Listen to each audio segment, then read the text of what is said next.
आ जाओ करते हैं स्टार्ट। ठीक है, इसको भी बस समझ लो और इसके जो मेन पॉइंट रहेंगे जो मैं बताऊंगा देखो तो वो लिख लेना।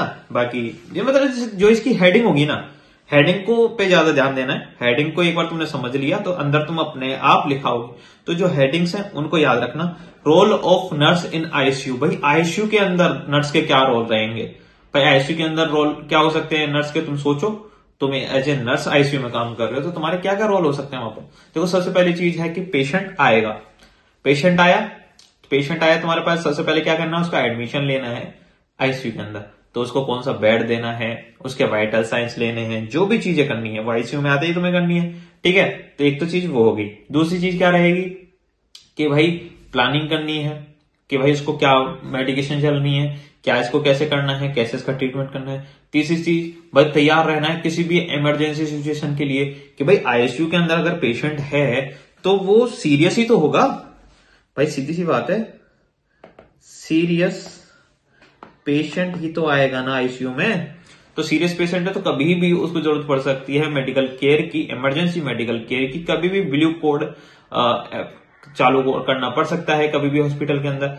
तो तुम्हें तैयार रहना उस चीज के लिए। तो जो हेडिंग्स रहेंगी वो तुम देखते जाना। चलो स्टार्ट करते हैं। पहली चीज है इसके अंदर जो पॉइंट रहेंगे ना वो रहेंगे ये देखो। पहला पॉइंट रहेगा ये पेशेंट एडमिशन, दूसरा रहेगा केयर प्लानिंग, तीसरा रहेगा इमरजेंसी मैनेजमेंट, चौथा रहेगा record keeping and reporting and पांचवा रहेगा पेशेंट टीचिंग एंड एजुकेशन। ये 5 पॉइंट रहेंगे। मेन चीज यही है, सिर्फ इनको याद रखो। जब भी तुम्हें याद करना ये टॉपिक तो ये रखो, पेशेंट का admission, care planning, emergency management, record keeping, patient teaching. तो ये सब याद रखो और अंदर का मामला तुम अपने आप लिख दोगे। तो ये चीजें रखनी चाहिए। अब इसको समझा देता हूं तुम देखो। ठीक है, पहली बात करते हैं पेशेंट एडमिशन की। ठीक है, तो भाई क्या है, the admission process in the ICU involves a series of steps ensure the patient safety and well being include reviewing the patient medical history देखनी है, पेशेंट की डायग्नोसिस देखना है और प्रॉपर आइडेंटिफिकेशन के लिए भाई चीजें देखनी है, डॉक्यूमेंटेशन करना है, assigning the patient to appropriate bed. मतलब पेशेंट आया, उसकी हिस्ट्री ली, उसका डायग्नोसिस देखा और सारी चीज देखी, आइडेंटिफिकेशन देखा कि हाँ भाई नाम क्या है, पता क्या है, सारी चीजें देख के उसको एक बेड असाइन कर दिया। ठीक है, सारी चीजें हैं। पेशेंट एडमिशन तो तुम आराम से कर सकते हो। उसके अंदर क्या है देखो भाई, रिव्यू करना है मेडिकल हिस्ट्री का, ठीक है, प्रॉपर आइडेंटिफिकेशन देखना है और अप्रोप्रिएट बेड देना है। 3 चीजें होगी एडमिशन के अंदर, लिख दोगे आराम से, कोई दिक्कत नहीं। दूसरा point assessment of patient needs and planning for care. ठीक है भाई, पेशेंट आ गया, अब भाई हॉस्पिटल में क्यों आया, भाई केयर लेने आया तो प्लान करना है कैसे उसकी केयर करनी है। तो वो सारी चीज इसमें देखनी है।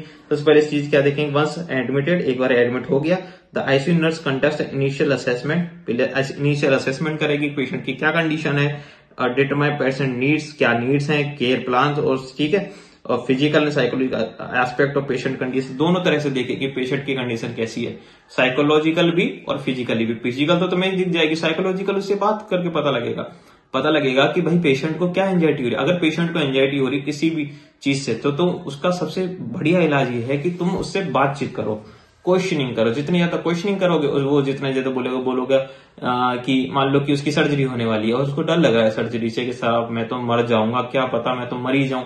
तो उससे बात करो कि तुम्हें ऐसा क्यों लगता है कि तुम मर जाओगे। तो वो बताएगा कि ऐसे ऐसे मैंने सुना था कि मेरे ऐसे रिश्तेदारी में ऐसा हुआ था, उसकी डेथ हो गई थी। तो उसको बताओ अच्छा उसकी डेथ कैसे हुई थी, क्यों हुई थी, तुम्हें ऐसा क्यों लग रहा। मतलब क्वेश्चनिंग करो, उसको जवाब कुछ मत दो कि नहीं ऐसा नहीं होता। तुम बस उससे क्वेश्चनिंग करो और तुम्हारा काम हो जाएगा, मतलब उसकी एंजाइटी रिड्यूस हो जाएगी। तीसरा पॉइंट मैनेजमेंट ऑफ इमरजेंसी। किसी भी इमरजेंसी अगर आ गई तो उसका मैनेजमेंट तुम्हें करना है।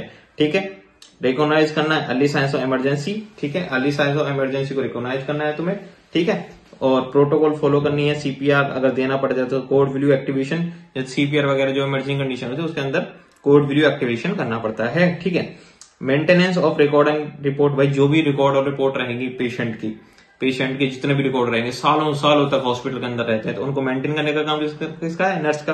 हॉस्पिटल के चार्ट, इलेक्ट्रॉनिक हेल्थ सिस्टम, सारी चीजें हैं कि कितने आर्टिकल हैं बाढ़ के अंदर, कितने क्या चीजें, सबको मेंटेन करने का काम किसका है, रिकॉर्ड एंड रिपोर्ट करने का काम किसका, नर्स का होता है। ठीक है, 5वें नंबर पे आता है पेशेंट टीचिंग। भाई हेल्थ केयर की जो भी हेल्थ एजुकेशन है कौन देगा, पेशेंट को नर्स देगी कि भाई तुम्हें क्या खाना है, क्या नहीं करना है, क्या मेडिकेशन है, क्या लाइफ स्टाइल में चेंज करना है, क्या चीजें करनी, देखो डिस्चार्ज वगैरह सारी चीजें किसको नहीं है, नर्स को। कंक्लूजन क्या है कि हाँ, रोल ऑफ नर्स क्या है, पेशेंट की सेफ्टी का काम करती है नर्स। होलिस्टिक केयर मतलब पूरी केयर, होलिस्टिक मतलब सारी केयर कौन करती है, नर्स करती है। और क्रिटिकल कॉन्ट्रीब्यूशन, सबसे ज्यादा कॉन्ट्रीब्यूशन किसका होता है, क्रिटिकल कॉन्ट्रीब्यूशन किसका होता है, नर्स का होता है। तो रोल ऑफ नर्स क्या है, रोल ऑफ नर्स क्या है इन आईसीयू? पहला चीज क्या था, एडमिशन। दूसरा क्या था, प्लानिंग।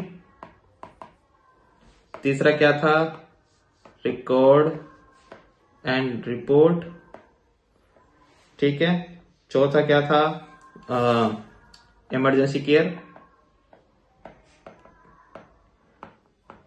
पांचवा क्या था, हेल्थ एजुकेशन।